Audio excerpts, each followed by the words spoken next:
So this is what the New York governor said December of last year. We want people to come here, despite where they came from or despite the circumstances that drove them to this country and to this state. We say you are welcome here. We are welcome with open arms, and we'll work to keep you safe. We'll not only house you, but we'll protect you. And the richness of the culture and the diversity and the food and the restaurants that we know are going to be coming because of these efforts are beyond measure. It's an extraordinary part of our story, and it's woven into the story of New York, and it makes us more vibrant. Now, this is what the New York governor is saying this year. We have to let the word out that when you come to New York, we're not going to have more hotel rooms. We don't have capacity. So we have to also message properly that we're at our limit. If you're going to leave your country, go somewhere else. But the smarter thing is to apply for asylum before you leave your country. She's literally not telling migrants to go somewhere else.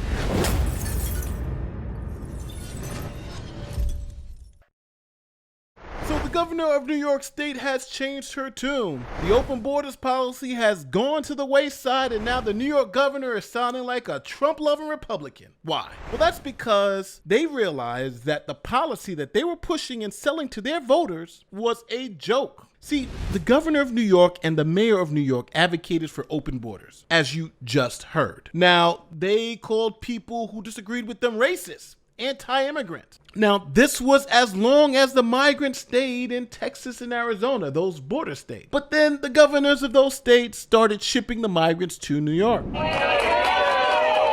A New York welcome after a Texas rejection. On Wednesday morning, 3 more buses filled with migrants arriving in New York City. Women with children seen carrying little more than a plastic bag and a small collection of documents. This comes as Texas Governor Greg Abbott repeatedly sends thousands of migrants from the border state to Democrat-run cities like Washington, D.C. and New York, all since May. A move triggering sharp condemnation from New York's mayor on Sunday. But funny enough, this only accounted for a small amount of the migrants coming to New York. See, New York is what's known as a right to shelter state, meaning that if you come here to New York, the government here must find you a place to live. Texas, not so much. So when migrants heard that New York was a right to shelter state, and if they got to New York, they would get shelter, food, clothing, then guess what? They flooded New York. And on top of that, NYC was a sanctuary city, meaning that they wouldn't help the government deport them. So if you're a migrant, you're going to a place that won't deport you, or going to give you shelter, food, and clothing, that sounds like a good deal. So out of the 100,000 migrants that made it to New York, only 1/3 were actually bused by the Texas governor. The rest of them came on their own after hearing the good news. Check it out. Claiming that they were overwhelming his state.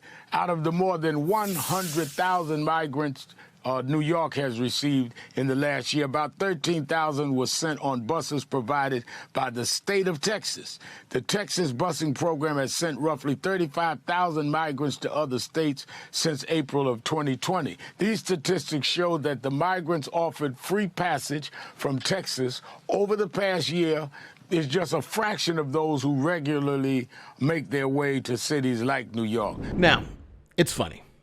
Even the most progressive and left-wing cheerleaders that were saying Texas is doing the wrong thing, Texas is wrong, have now even changed their tune. Let me shock you for a second. Here is the Young Turks, as left-leaning and progressive as it gets. Now listen to what they are now saying about the border states busing migrants to New York. So look, I said this on day one. I'm gonna repeat it even with greater fervor today. I think that what Texas did makes sense.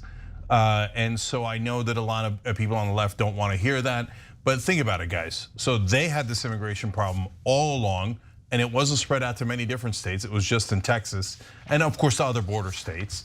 And the federal government kept saying, I don't care. Okay. Now, to be fair to the federal government, it doesn't just quite say that. It has a lot of different programs in place. The idea that there's open borders is nonsense. No, there's a border and they enforce it. They return people all the time, etc. But tons of people come in, and the border states said, why? Why do we have to shoulder all of this by ourselves? And started shipping it to other places that were more left wing and said they were more open to immigrants. So you're open to immigrants, here you go, here's immigrants. And now all of a sudden New York realizes, okay, well, being open to immigrants has consequences, right? And they're trying to adjust the best they can, and they're trying to be as welcoming as they can, but obviously some anger is building.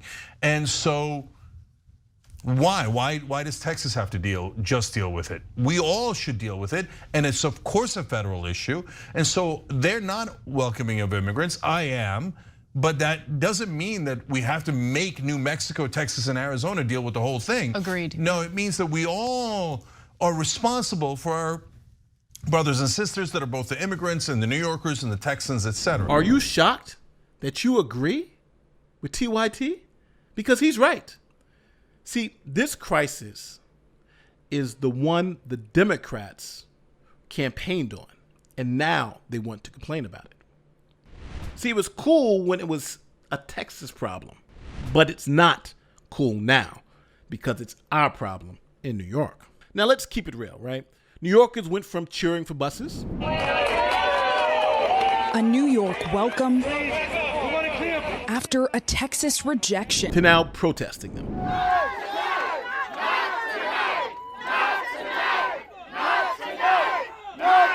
They got a reality check. It was never racist to demand a rational border policy, and now they are feeling the pain of their identity politics. It's funny, the ones who were once calling reasonable border policy racist are now sounding like the racists themselves. Remember what the governor said? Don't come here. If you don't believe me, check it out yourself. We have to let the word out that when you come to New York, we're not going to have more hotel rooms. We don't have capacity. So we have to also message properly that we're at our limit. If you're going to leave your country, go somewhere else. But the smarter thing is to apply for asylum before you leave your country. Now, don't forget to like, share, subscribe, do all that great YouTube stuff. My name is Nate the Lawyer, and I will be seeing you in the next one. Peace.